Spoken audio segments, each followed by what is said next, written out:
En Softys, hace 5 años comenzamos a construir una visión. Soñamos con una instancia donde junto a nuestros principales clientes y partners en el desarrollo del negocio pudiéramos conversar acerca de cómo imaginamos el futuro.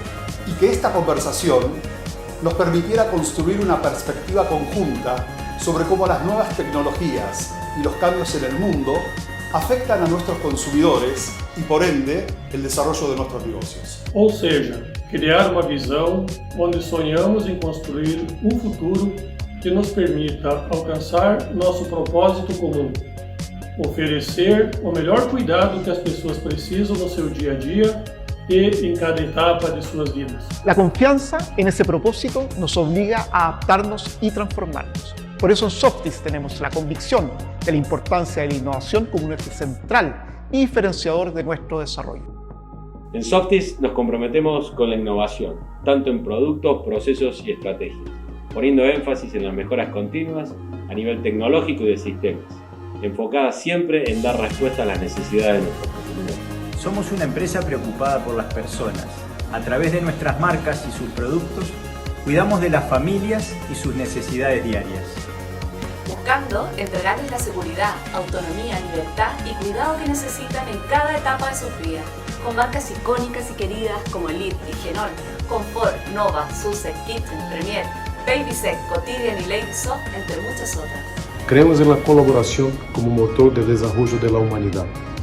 Es por eso que en tiempos tan turbulentos como estos, se hace aún más relevante construir esta mirada común acerca del futuro, que nos permita colaborar y trabajar juntos para alcanzar nuestros objetivos. Hoy, en esta quinta versión de nuestro Softys Innovation Week, queremos seguir aportando a este desafío, por lo que nos queremos invitar a conocer la visión del futuro de nuestro invitado, el destacado profesor y escritor Yuval Noah Harari. Él es quizá una de las personas que mejor conocen el mundo cómo la innovación y la colaboración han marcado la evolución humana y cómo seguirán siendo herramientas fundamentales en la construcción del mañana. Esperamos que su visión nos permita entender mejor cómo la actual crisis está afectando a nuestros consumidores y cómo desde esta comprensión podemos ser un aporte para ellos y sus familias, dándoles mejores soluciones de higiene y limpieza. Este es un gran desafío que hemos abrazado como Softys y en el que los invitamos a seguir trabajando. En nombre de Softys queremos darle la bienvenida a esta nueva versión de nuestro Softys Innovation Week 2021.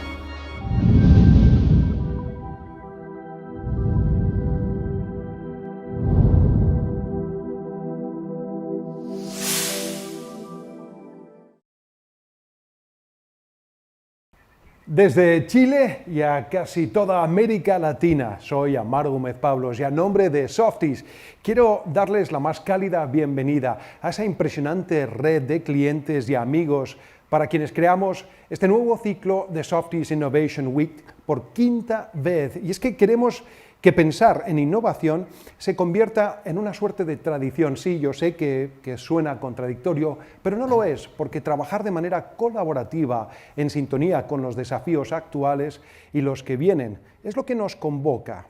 Y hoy, señoras, señores, en breves minutos, literalmente, vamos a estar haciendo historia con nuestro invitado, porque Yuval Noah Harari es el más célebre, el más leído de los historiadores de nuestro tiempo. Pero antes quiero invitar a Gonzalo Darraidou, gerente general de Softys, para unas palabras de bienvenido y también el puntapié a nuestra conversación. Gonzalo, por favor, adelante. Muchas gracias, Amaro. Estimados amigos, a nombre de todo el equipo de Softys, quiero darle la bienvenida a nuestra quinta versión del Softys Innovation Week 2021, que por segundo año nos reúne de forma virtual. En esta ocasión con un speaker de nivel mundial que nos invitará a reflexionar acerca del futuro y así poder comenzar a construirlo conjunto. Quisiera partir enviándole a todos un afectuoso saludo y desearle de manera muy especial que se encuentren bien ustedes, sus familias y sus equipos de trabajo. Llevamos más de 12 meses viviendo bajo una pandemia que ha impactado dramáticamente nuestras vidas y sin duda ha mantenido múltiples efectos en diferentes ámbitos. En lo económico, nos ha hecho retroceder varios años en nuestra lucha contra la pobreza y también ha afectado el desarrollo de nuestros negocios y ha impactado de manera especial a quienes día a día utilizan los productos y servicios que entregamos. Podría detenerme en los múltiples efectos de esta triple crisis sanitaria, económica y social, pero ustedes ya la conocen. Aunque no sabemos aún con precisión cuándo y cómo saldremos de esta crisis, es crucial comenzar a pensar cómo será ese mundo post-COVID, partiendo de las lecciones y aprendizaje que en este tiempo nos deja, porque de estos difíciles momentos también podemos y debemos sacar oportunidades para hacer las cosas de mejor manera. Si partimos de la base de que el futuro no se espera, sino que se crea, este es el momento de comenzar a inventarlo. En Softys creemos que ese futuro será estrechamente vinculado a nuestra capacidad de innovar, porque es una de las palancas que nos permite realizar nuestro propósito de entregar el mejor cuidado que las personas necesitan en su día a día y en cada etapa de sus vidas. En Softys sabemos que la innovación debe nacer desde las cambiantes necesidades y requerimientos de nuestros consumidores y desde ahí generar productos y servicios que den solución a estas demandas. Esto debemos hacerlo de manera colaborativa, en conjunto, de manera de juntos poder desarrollar y acelerar proyectos innovadores que generen valor para nuestros clientes y consumidores. Nuestro Softys Innovation Week es una invitación para juntos conocer esas tendencias y cambios a nivel social, cultural y tecnológico que afectan a nuestros consumidores y establecer en base a esto cómo hacernos cargo. Nuestro speaker de hoy sabe muy bien que la única constante es el cambio y la importancia que para las empresas implica el tener las personas y la flexibilidad para cambiar a la velocidad que cambian sus necesidades. En estos tiempos de vértigo, en lo que la historia se acelera, es crítico anticipar las necesidades de nuestros consumidores y comprender sus dolores y expectativas. Hace un año decíamos que estábamos entrando a una nueva normalidad. Yo prefiero hablar de la próxima normalidad, aquella que, vacunas mediante, surgirá cuando podamos recobrar la vida social que nos caracteriza como especie. ¿Qué mejor que comenzar a tratar e idear ese futuro que con la exposición que hoy nos hará el profesor Yuval Noah Harari? El profesor Harari es autor de libros fascinantes que nos invitan a mirar el mundo que viene desde la perspectiva amplia de la historia de la humanidad. ¿Cómo reconfigurará esta pandemia nuestra vida social?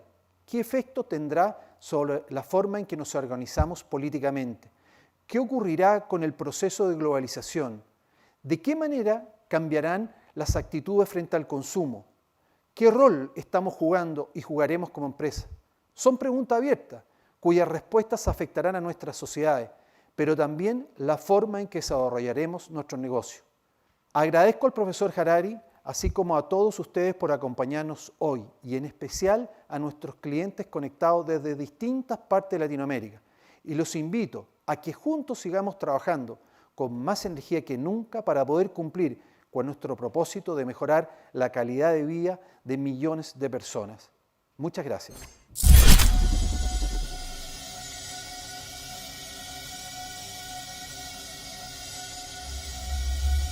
Muchísimas gracias, Gonzalo, por tus palabras. Y ahora vamos a establecer contacto con Yuval Noah Harari. Y me voy a cambiar al inglés para dichos efectos. He's more than 13,000 kilometers away, but today Yuval Noah Harari is in the Americas with an audience stretching from Mexico all the way to Chile. Bienvenido, welcome, shalom, Professor Harari, and thank you for being with us.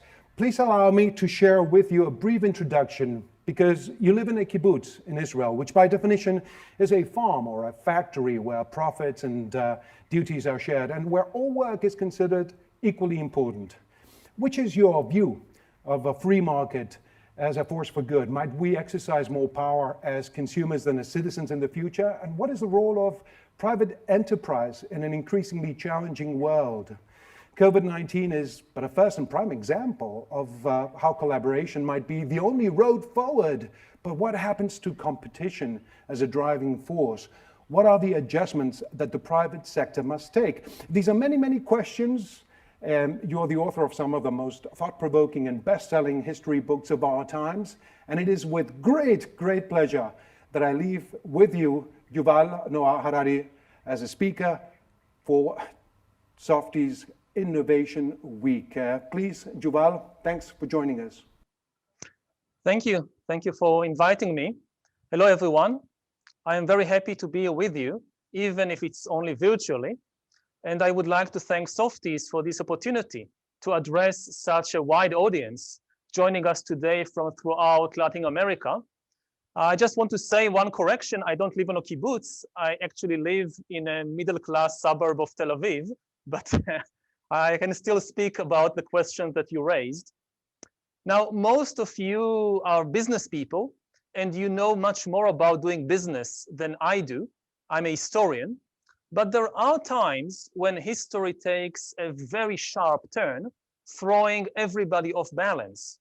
And it then seems as if all our old knowledge is irrelevant. When we try to look forward, we see nothing except thick fog. And at times like this, getting a historical perspective can be helpful. History reminds us where we are, and it helps us to find our way again. Now, I guess the biggest questions on the minds of everybody here are what will change due to COVID-19? What will remain the same? And how can we adapt to the new reality? Now, I will get to the questions of what will change and what will remain the same later in my talk, in the second part of my talk. But as a historian, the first thing I would like to emphasize is that we can adapt. Humans are probably the most adaptable animals in the world. And we have been through much worse things than COVID-19, through much worse pandemics and plagues. The Black Death in the 14th century was far, far worse than COVID.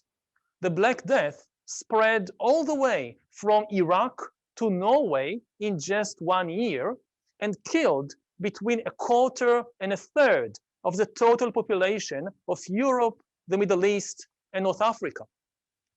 In the 16th century, when the Europeans colonized America, this led to an even worse wave of epidemics.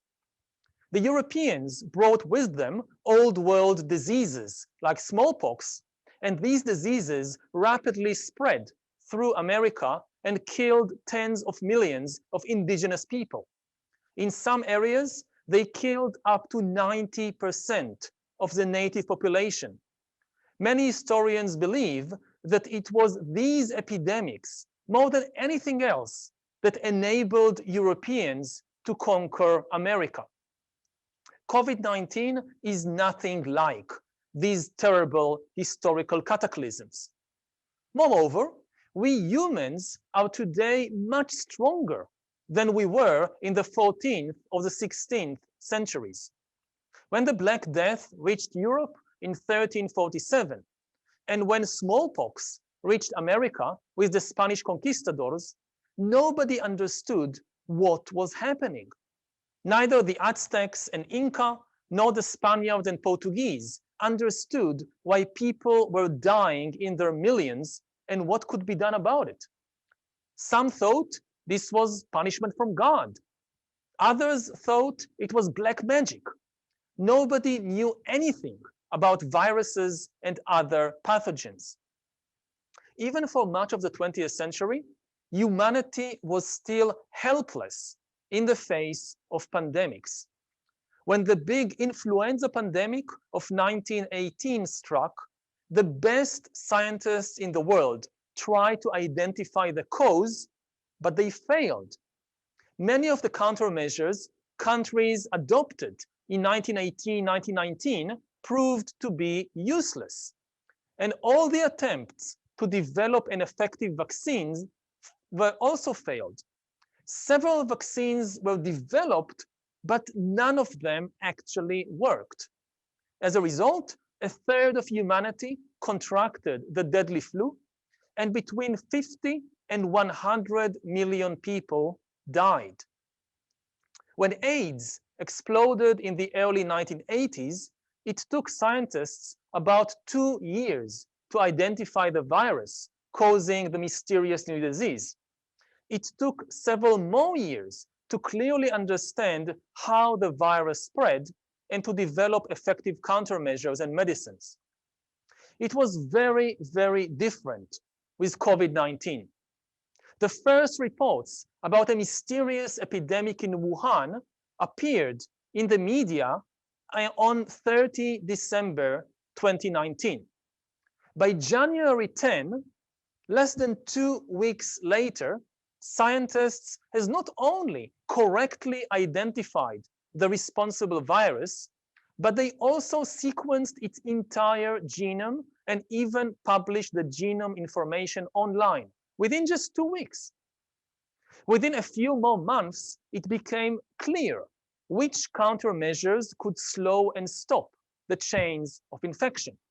And within less than a year, several effective vaccines were already in mass production. In the war between humans and pathogens, never have humans been so powerful. For most of history, epidemics were uncontrollable forces of nature, which humans could not understand and could not stop. Now, in contrast, science has turned epidemics into manageable challenges. We understand them. We can stop them. You may wonder then, how come there have been so much death and suffering over the past year? The answer is because of bad political decisions. Scientists give us the tools that can stop epidemics, but politicians are the ones who make decisions about how to use these tools. And unfortunately, in the last year, many politicians have made bad decisions. First, politicians have deliberately withheld important information and spread disinformation, which has made it difficult to understand the outbreak and the spread of the pandemic. In particular, the fact that China lacks a free press and Chinese citizens lack freedom of speech make it difficult to know what exactly happened in the critical weeks after the first cases of COVID-19 appeared in the Wuhan area. Was vital information suppressed? Was there a cover-up? It's very difficult to know. What we can say for sure is that once COVID started spreading, bad political decisions were responsible for many of the subsequent calamities. While the governments of several countries, from Vietnam to New Zealand, reacted to the threat with great efficiency, other governments failed miserably. Most notably, the populist presidents of the USA and Brazil downplayed the danger, refused to heed experts, and spread conspiracy theories instead. They didn't come up with a sound federal plan of action, and they sabotaged attempts by state and municipal authorities to halt the epidemic. The negligence and irresponsibility of the Trump and Bolsonaro administrations have resulted in hundreds of thousands of preventable deaths. But bad politics manifested itself most clearly on the global level. 2020 witnessed a complete failure of global leadership. There was no concerted international effort to limit the spread of the pandemic, which is why by now it has reached just about every corner of the planet. Even today, more than a year after the beginning of the pandemic, the international community still hasn't devised any global plan to defeat the virus. The early months of 2020 were like watching an accident in slow motion. Modern communication made it possible for people all over the world to see in real time the images, first from Wuhan, then from the cities of Italy, then from Guayaquil and Manaus, and more places, but no global leadership emerged to stop the disaster from engulfing the world. The tools have been there, but all too often, the political wisdom has been missing. Now, as business people, you may wonder why I'm telling you all this. You are not politicians. What can you do? You can actually do a lot. You have power. You have leverage. When you want a tax cut, a change in regulations, or an international trade agreement, you know how to lobby politicians and get what you want, at least sometimes. I hope that the COVID year has convinced you that as business people, you also need better politics in your own country and in the world as a whole. You need governments that respect science and reject conspiracy theories.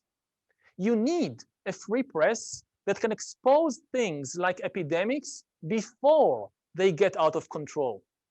You need good international cooperation that can protect the economy from global shocks like pandemics.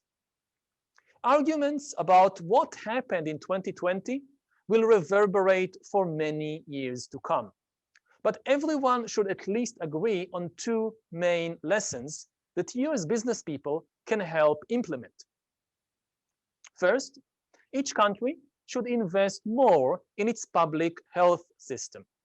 This seems self-evident, but politicians and citizens alike sometimes succeed in ignoring the most obvious lesson. Secondly, humanity as a whole should establish a powerful global system to monitor and prevent pandemics. In the age-old war between humans and pathogens, the front line passes through the body of each and every human being on Earth. If this line is breached anywhere on the planet, it puts all of us in danger. Even the richest people in the most developed countries have a personal interest to protect the poorest people in the least developed countries. If a new virus jumps from a bat to a human being in a poor village in some remote jungle, within a few days, that virus can take a walk down Wall Street. The skeleton of such a global anti-plague system already exists in the shape of the World Health Organization and several other institutions. But the budgets supporting this system are meager, and it has almost no political teeth. We need to give this system some political clout and a lot more money so that it won't be entirely dependent on the whims of self-serving politicians. I know many people fear that COVID-19 marks the beginning of a new wave of pandemics. But if these two lessons are implemented, the shock of COVID-19 might actually result in pandemics becoming less common. Humankind, of course, cannot prevent the appearance of new pathogens. This is a natural evolutionary process that has been going on for billions of years and will continue in the future too. But today, humankind does have the knowledge and the tools necessary to prevent a new pathogen from spreading and becoming a pandemic. Now let's go back to the questions of what will change due to COVID-19 and what will remain the same.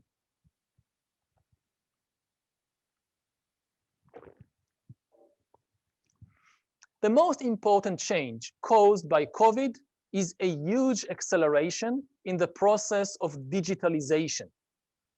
During the pandemic, we saw how entire industries and institutions, from schools to churches, shifted online almost overnight.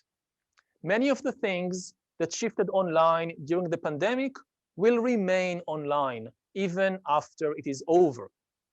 For example, business people discovered that they can hold meetings and conferences like this one without spending so much time and money on travel. This is likely to be a permanent change. This process of digitalization will have, like every process, winners and losers. In recent months, the value of the digital giants like Amazon, Google, Alibaba, and Tencent has jumped, while many other industries almost went bankrupt.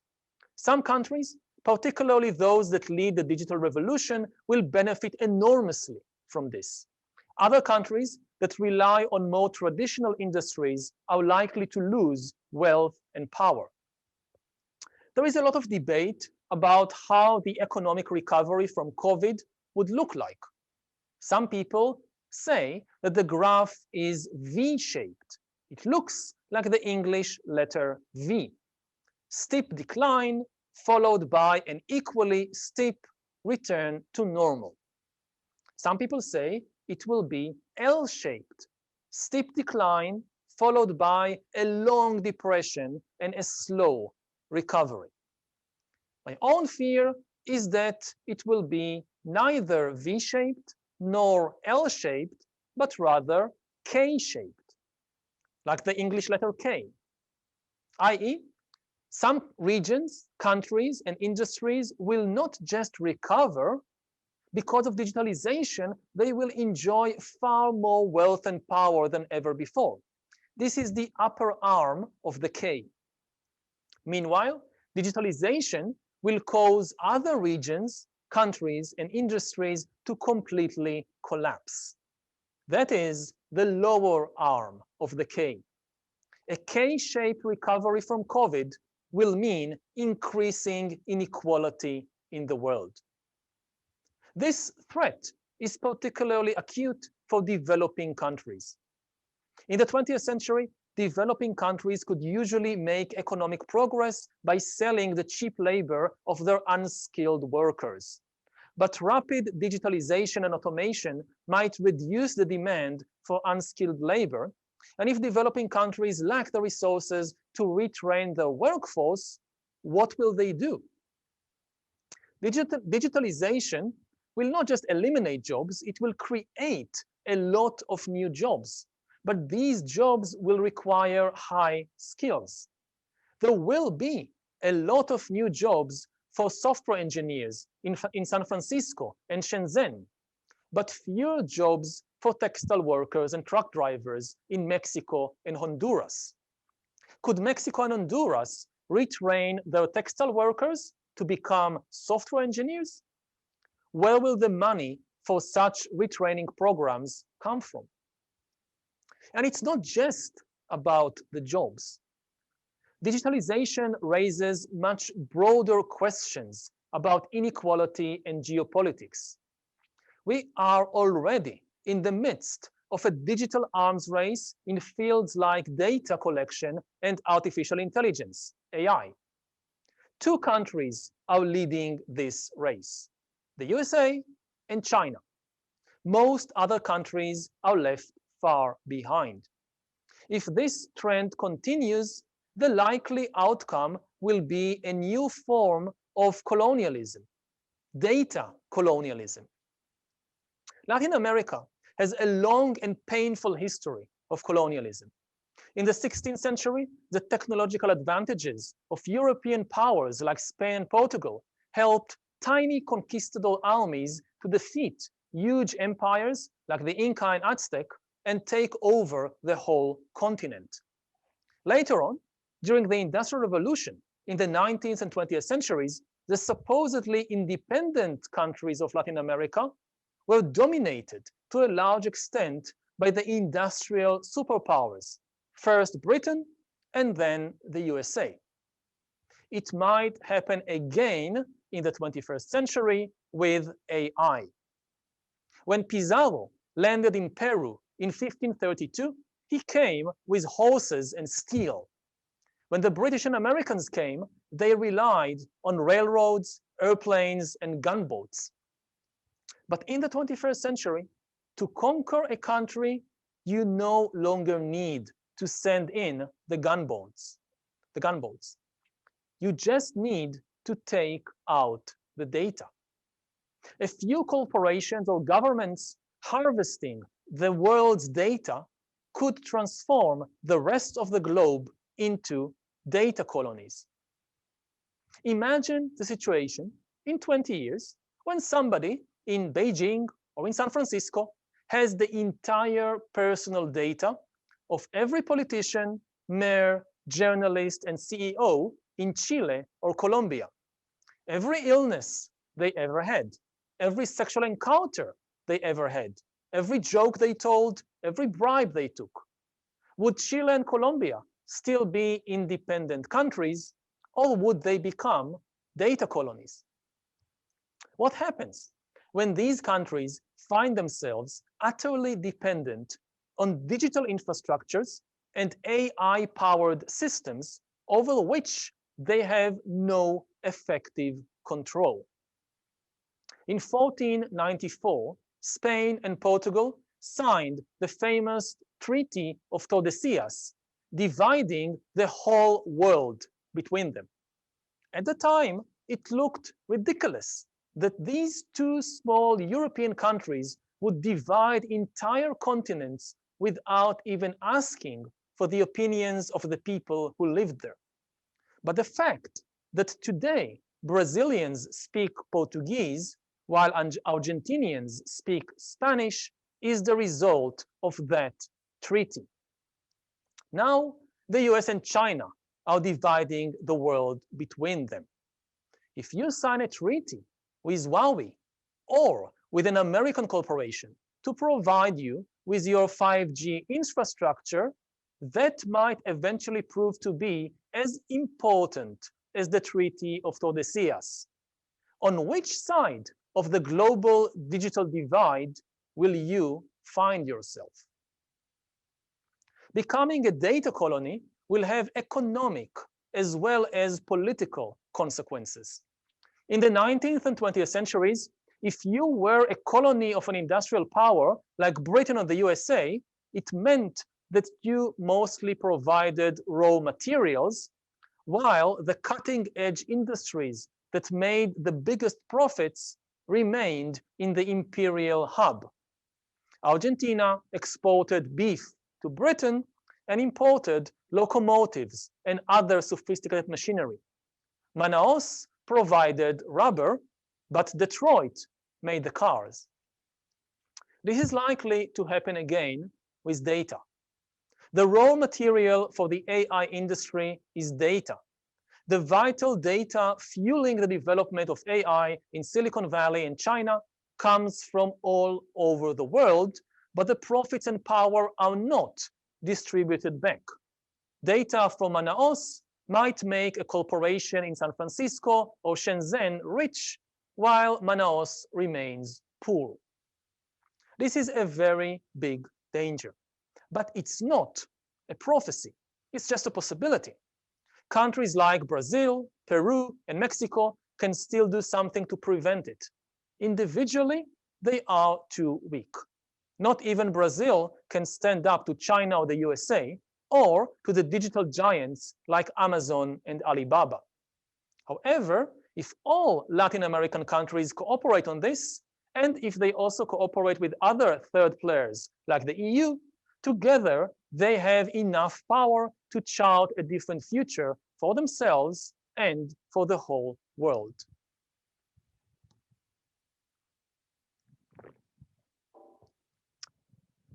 I don't have much time left, so I would like to say a few words about what will not change in the near future.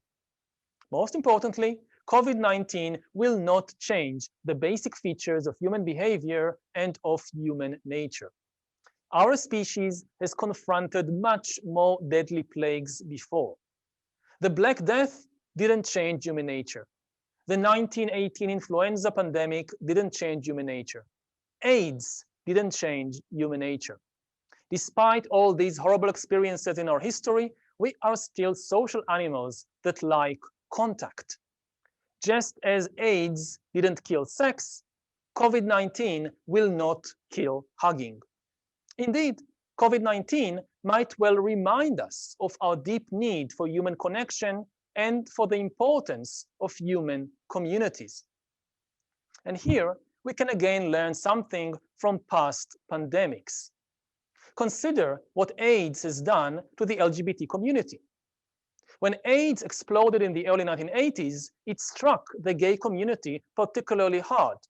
What made things much worse was that even in democratic countries like the USA and the UK, governments largely abandoned the LGBT community in its hour of need.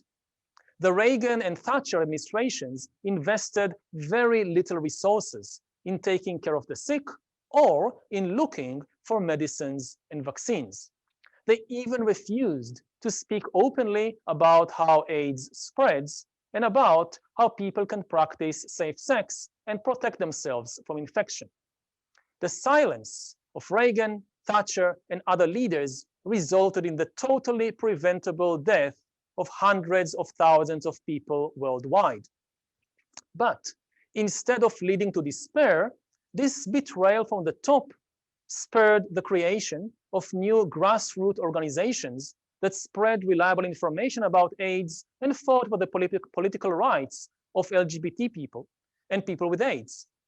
Consequently, in many countries, the LGBT community actually came out of the terrible plague years stronger than it ever was before. With COVID-19 too, I hope that humanity will react to the crisis by generating more compassion, solidarity, and cooperation. Even if some politicians fail us, we should not abandon our fellow human beings. We are at a crossroad. The shape of the world after COVID depends on the decisions all of us make today. The greatest danger we face isn't the virus, but the inner demons of humanity: hatred, greed, and ignorance. We might react to this crisis by generating hatred, for instance, blaming the disease on foreigners and minorities. We might react to the crisis by generating greed, for instance, a corporation that treats the pandemic solely as a business opportunity with no regard for human welfare. We might react to the crisis by generating ignorance, for instance, spreading ridiculous conspiracy theories that put people's health and safety at risk. If we react in such ways, it will be much harder to deal with COVID, and the world after this pandemic will be much worse. It will be a disunited, violent, and poor world.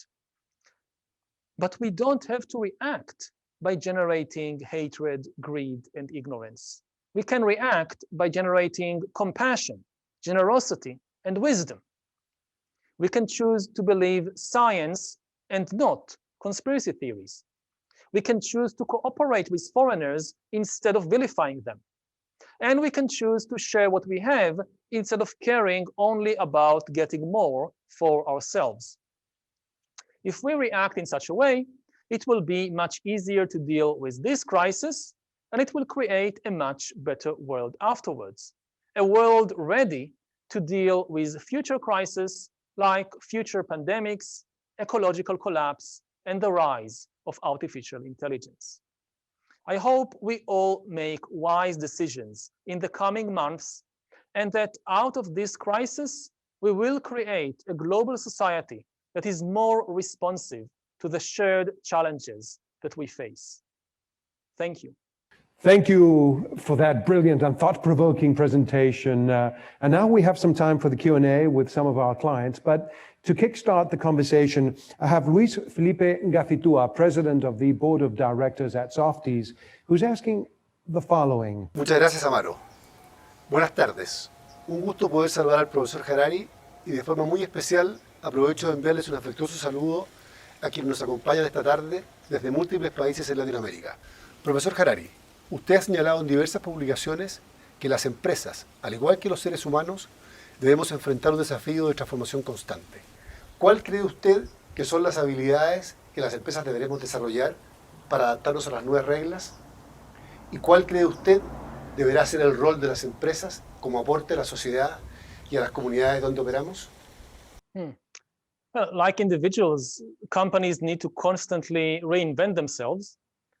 the economic system will be changing at a faster pace in the coming decades than in any previous time before. And at the same time, I think it's the responsibility of companies, just like individuals, to keep the ethical considerations because they are now extremely important players. And I've been talking in my presentation about the dangers of the concentration of data and the concentration of power in a few hands, in the hands of a few corporations or of a few governments. And this is as dangerous to companies as it is to individuals, to people. Because we are entering an era in which, if we are not careful, we'll see a kind of winner takes all process when, you know, a corporation that holds all the data of all the citizens in a country or in a region is in a position to basically dominate all the industries. Everything from textiles to cars is increasingly based on data. Even to sell me a shirt, it's now less about actually producing the shirt. It's more about knowing what I want and how to get to my attention, how to grab my attention. So it's more about my data than about the production of shirts. And to survive, I think that both companies and individuals will need to collaborate to prevent this over-concentration of data in power in the hands of just a few powerful players. Now, Gonzalo, who is the CEO of Softys, has also a question for you. Gonzalo. Profesor Harari, en muchas publicaciones usted ha señalado que el poder ha sido ostentado por aquellos que han sido capaces de organizarse para cooperar. In many of your publishing articles and books, you've said that basically power is in the hands of those that organize themselves. Por ejemplo, la religión, por ejemplo, el Estado. Religion, state.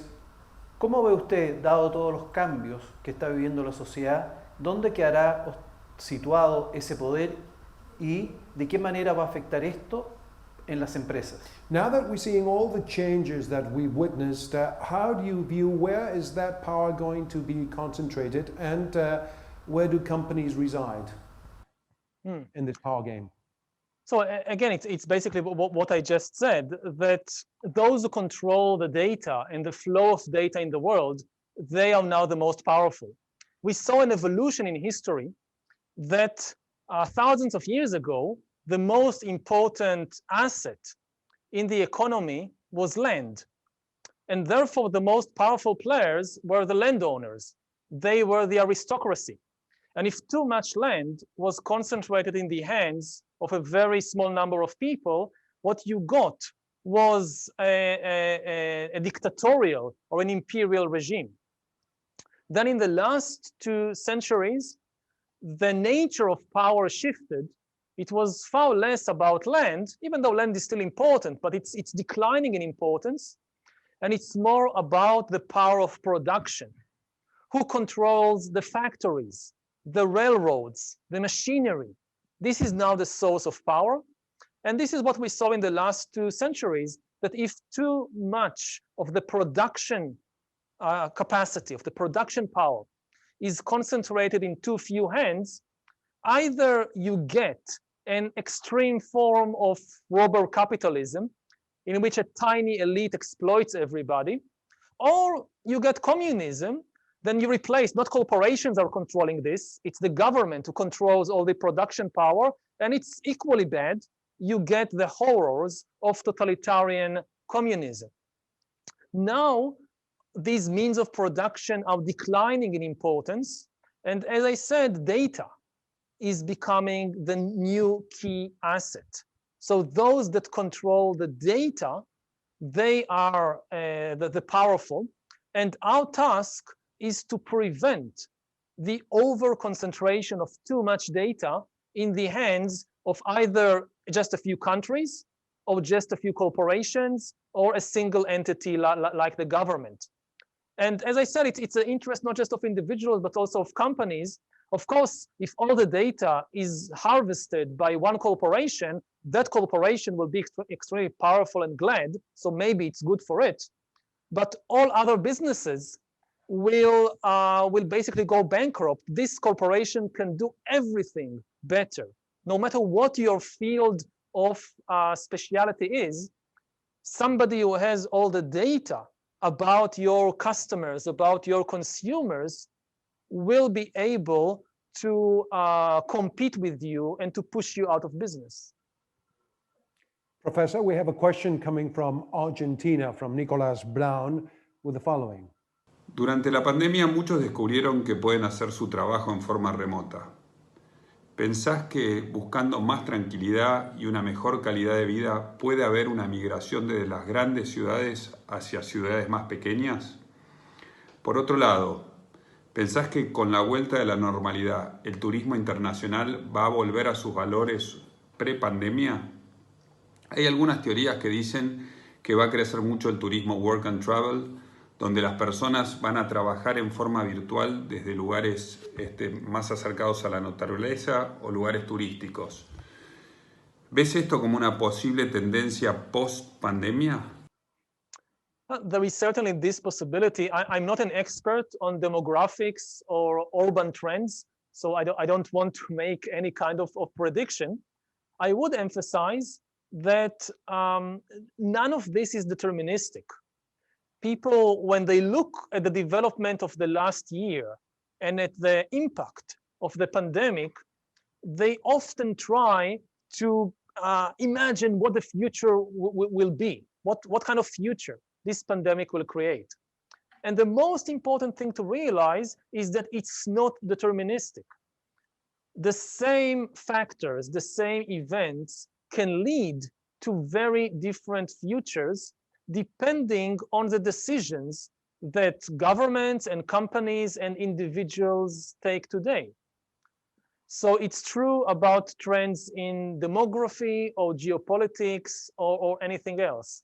So I think that, again, I'm not an expert, so I wouldn't put a forecast there. I would say you should look at different scenarios and what will fuel each of these scenarios instead of looking just for a single scenario and being convinced that it will inevitably come to pass because of COVID. Wonderful. We have a question coming also from Ecuador. You have pointed out that human beings will be hackable and prone to manipulation. How do you approach the issue of ethics, and especially advertising for mass consumption companies? Will ethical standards change companies in the future? I hope so. I mean, it raises a lot of ethical questions. What happens when a company knows about me much more than even I know about myself? If it collects enough data, it was never before possible in history to hack human beings. Nobody could collect and analyze all the necessary data. But now it is becoming possible, both for governments and for some of the big corporations, to collect so much data about me and to have so much computing power that they can effectively understand me, understand my desires, my fears, my hopes, better than I understand myself. And then they can manipulate me in countless ways. And this places an ethical responsibility on them. I would say that in this arena of data, and data collection, we should follow three basic ethical guidelines. First of all, my private data should be used to help me and not to manipulate me. As an example, think about doctors. My doctor, my personal physician, knows many things about me that I don't know. But it is the responsibility of the doctor to use this information to help me and not to manipulate me or to sell it to a third party. This should be the same with other corporations or institutions. that have so much data on me. They should have a duty to use it to benefit me and not to manipulate me. And the same way that if you want to be a doctor, at least in most countries, you must take a course in ethics. At least in my university in Israel, you cannot get a doctor's certificate unless you took a course in medical ethics. It's a requirement. It should be the same with hackers and coders and even advertisers. It should be part of the professional process that you need to take this course in ethics. So first of all, yeah, if you know more about me, you have an obligation to use it to my benefit. The second principle is that whenever you increase surveillance of the individuals, you must balance it by increasing surveillance of the people at the top, of the powerful institutions and corporations of society. If surveillance goes only one way, the government and big corporations are monitoring me and I don't monitor them, this is the high road to dictatorship. But how do you expect to surveil the higher ends? We have the technology. The technology it can be used both ways. The same way that I don't know, you can have an application that monitors how the government is. Governments are now spending enormous amounts of money in a very short time in this age of COVID. We as citizens need an easy ability to see who gets this money and why, to make sure that all these enormous sums are given to businesses and to individuals who really need it, and not to some big corporation who happens, that the CEO happens to be a friend with a minister. Now we have the technology to make it very easy to make all these transparent to the public. You can have an application on your mobile phone that shows you these kinds of transactions. If the government tells you, no, it's too complicated, we don't have the ability to do it in the midst of the pandemic, don't believe it. The same way, it's not too complicated to suddenly start monitoring millions of people all the time to fight the pandemic. It's not impossible, it's not too difficult to monitor the government at the same time. It's just a question of what guidelines you give the engineers. If you tell the engineers, develop an app that collects data on individuals and give it to a big corporation, the engineers will do it. If you tell the engineers, okay, now develop the opposite app. I want an app that collects data on the actions of corporations or the government and easily shows it to the citizens, they can do it. It's just a question of what guidelines we give them. And the third principle, because you addressed three principles. Yeah, and the third principle, so we have, if you have my data, use it to benefit me, not to manipulate me. The second principle is that monitoring, surveillance should never be just top down. It should simultaneously be bottom up, and then it keeps the balance and dictatorship is prevented. The third principle is never concentrate too much data in one place. It doesn't matter if this one place is a corporation or a government.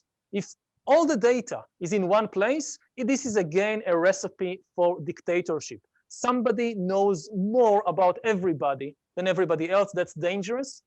So we need to split this kind of universe of data. It makes it a little more inefficient. Of course, when everything is in one place, it's more efficient. But inefficiency sometimes is a good thing. It's good that you don't have a single entity that can immediately know everything about everybody. Are you a case example of that? Is, for instance, your search engine Google and you have Gmail, or do you diversify?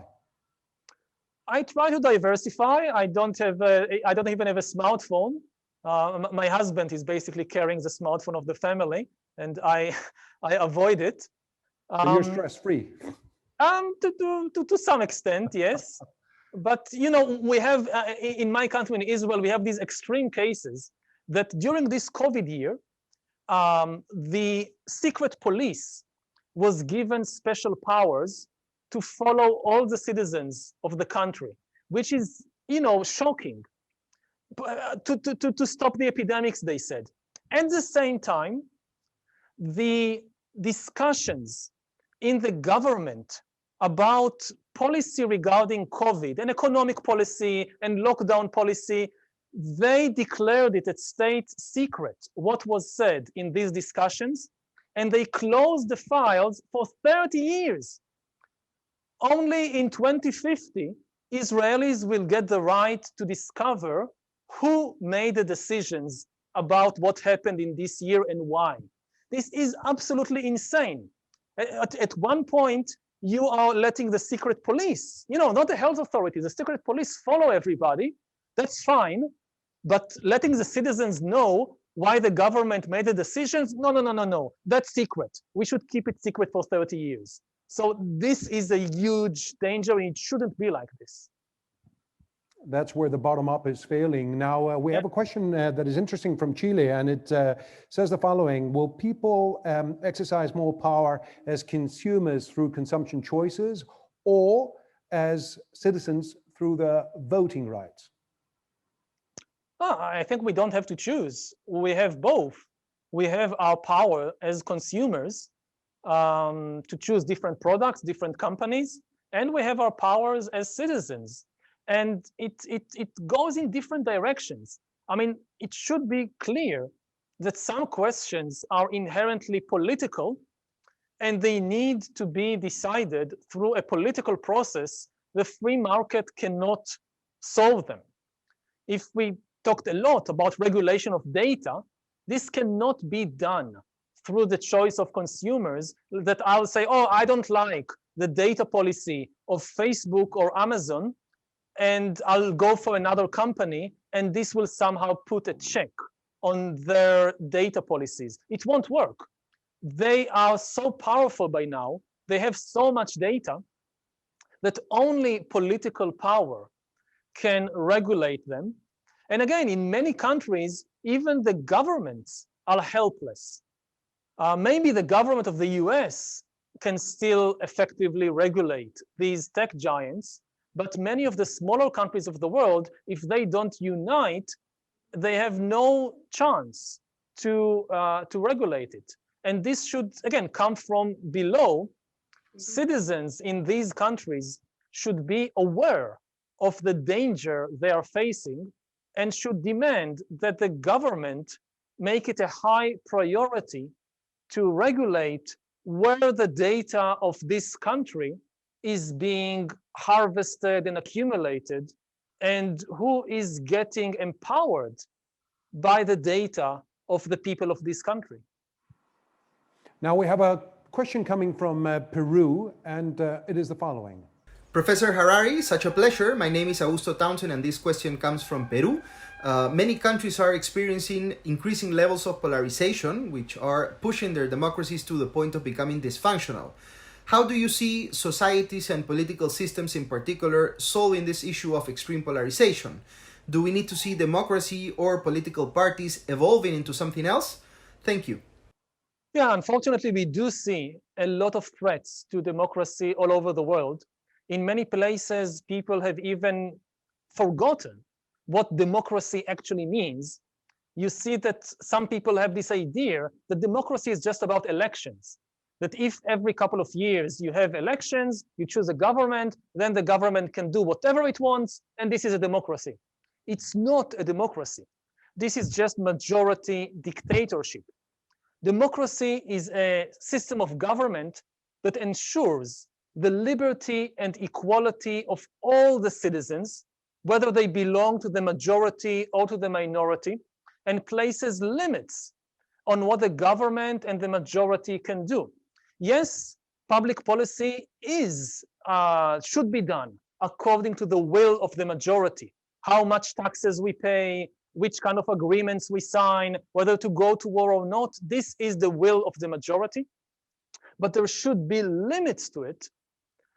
For instance, if 51% of the people vote, they are in favor of restricting voting rights for the other 49%, this is not democratic.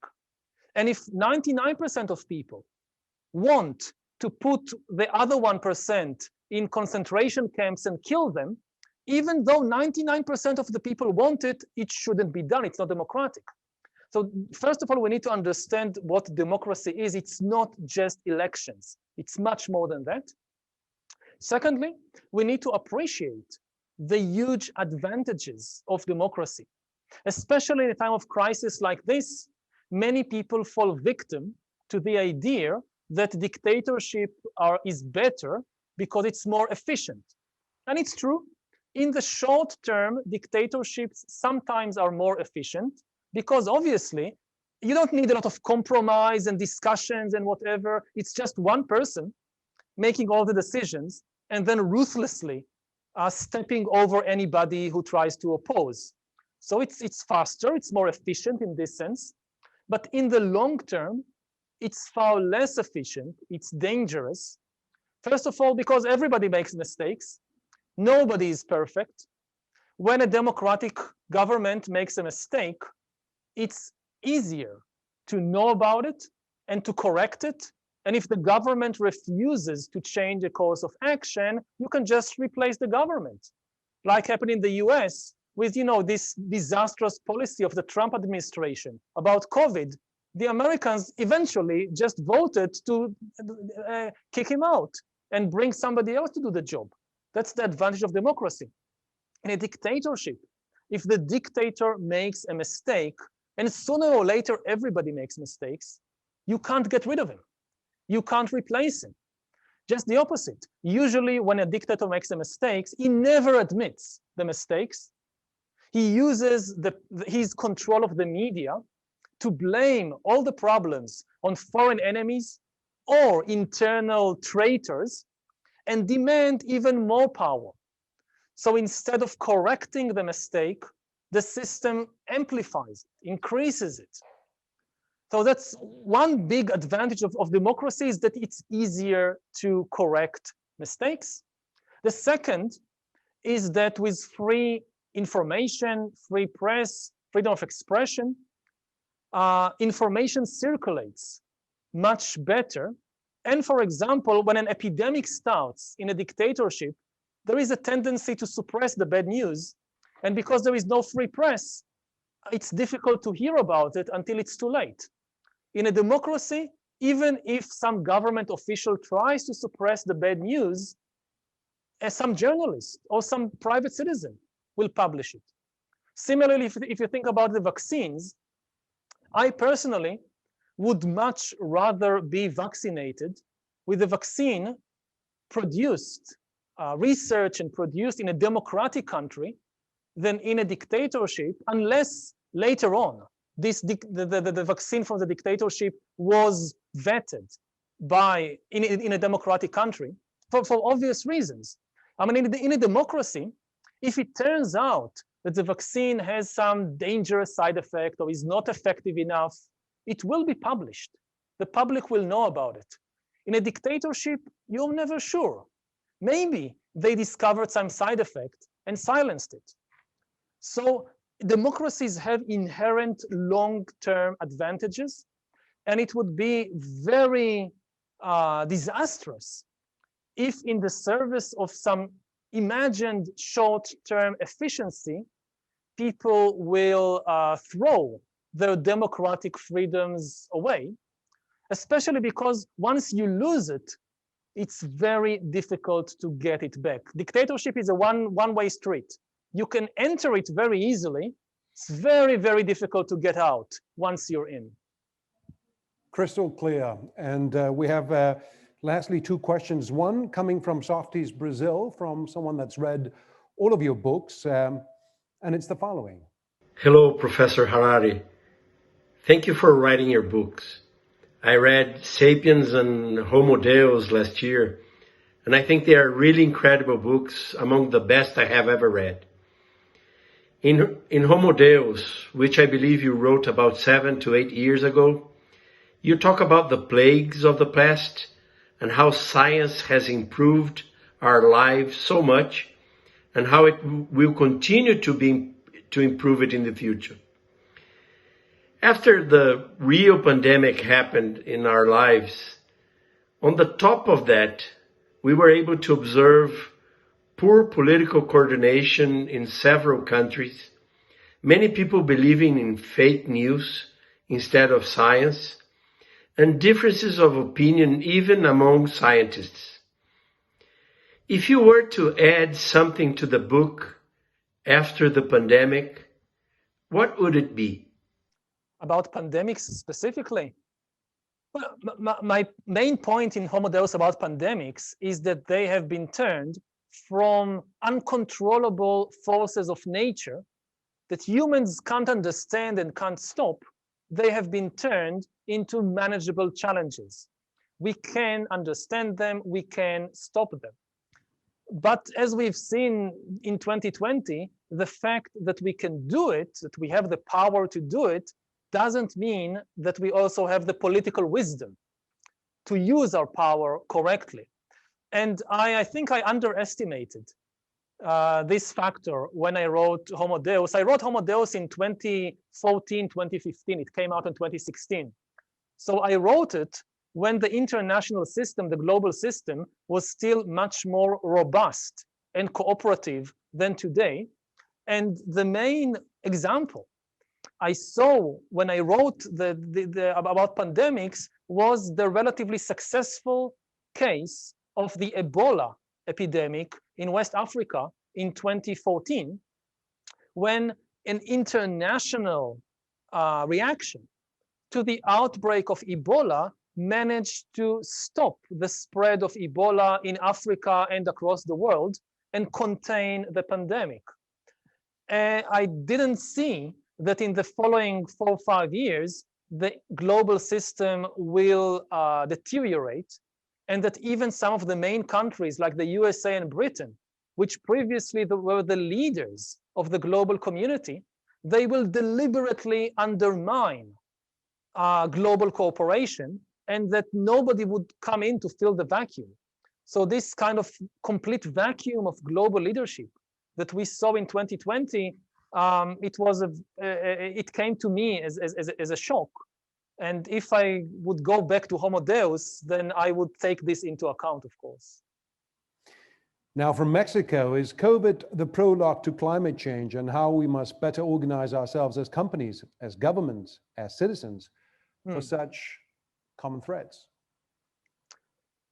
Yeah, I think that it could serve as a wake-up call, that you see how much disruption is caused by a relatively mild pandemic, which resulted, from one virus passing from probably a bat to a human being.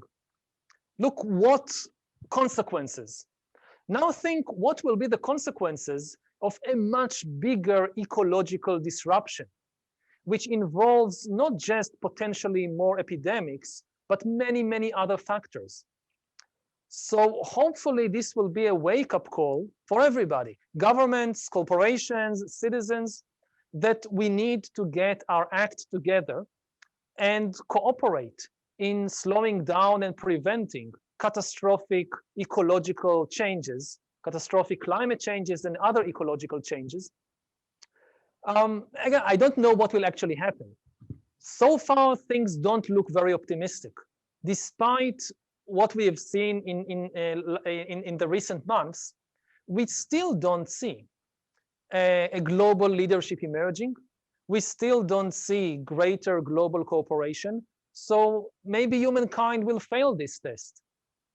What should be clear to everyone is that to seriously deal with the danger of climate change and ecological collapse can only be through global cooperation. No single country can do it by itself. Not even the most powerful countries like China or the US can single-handedly prevent catastrophic climate change. So I really hope that the lessons of COVID will eventually trickle to the minds of the leaders and of the citizens and will result in better global cooperation. It's truly such an enriching experience to listen to you, and we could go on forever. We have many more questions, some from clients such as CEPAC Brazil, from Chile, Distribuidora Sudamérica, from Mexico. Truly, we hope to address them on another occasion. I know that this conversation is just getting started, but I want to finalize by saying that it's a big thank you also to Gonzalo as CEO and on behalf of Softys for such a great talk. And Professor Harari, thank you for being with us. You have made of history a verb, something active, not only an academic analysis about our past, but rather the backbone of how we can best address also the issues that lie ahead. On behalf of Softys again and its clients, truly it's been a great pleasure to have you with us. Desde México a Chile y a nombre de Softys y su red de clientes, gracias en una nueva ocasión de una nueva semana de innovación por acompañarnos y será hasta el próximo año. Thank you, Professor. Thank you, and I hope that next time it will be possible to do it in person. Absolutely, we have good wine in Chile. Bye-bye. Bye-bye.